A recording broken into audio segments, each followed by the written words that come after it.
Welcome to the Windows Computer and Technology channel, and we talked about a small outage of YouTube yesterday.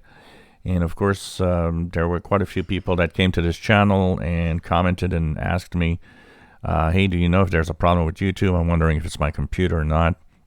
I thought I'd share a website where you can check out what happens to whatever you are actually doing. So, for example, this is the page called Down Detector. Now, there are local pages, so depending on the country where you are, like here in Canada, we do have downdetector.ca, which is the local Canadian side of Down Detector. This will tell you if a website's down.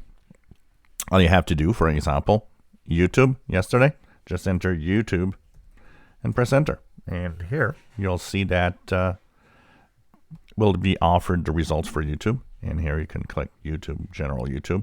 So no current problems now. But if you look past 24 hours, this is yesterday's problems. You see the spike here? This is when people had problems yesterday and started telling me, hey, I got some issues.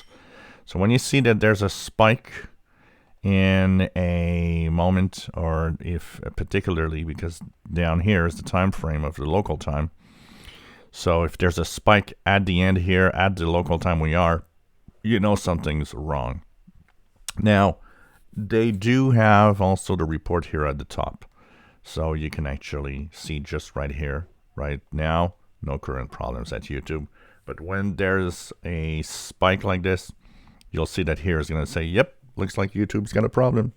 So whatever you want to search for, you just enter here and search for whatever you're looking at. If, for example, it's Google, you just type Google and it says, okay, any problems at Google? So here, for example, just the main Google page. And you'll see, Google had a spike yesterday at the same time as YouTube, which would reflect some problems. Here you see there's a little spike right now of problems apparently, but not enough to report that it's a problem at Google. So they kind of have an average out of how much there is. And you can check the status of Google on different countries, or a lot of websites in different countries. So just choose whatever country. For example, here I would choose Canada, and it would give me Canadian Google, because each country might have its own servers and service. So there could be different problems. You often have a map of outage also here at the bottom. So depending on what you have. So it's a good site to go to in order to, learn if there's any real-time problems or outage in some websites. So I'll post a link to this page in the description, but it's easy to remember, downdetector.com. And you can even type, Google down, is Google down, or is YouTube down in Google? It's actually going to bring you here. If you enjoy my videos, please subscribe, give us thumbs up. Thank you for watching.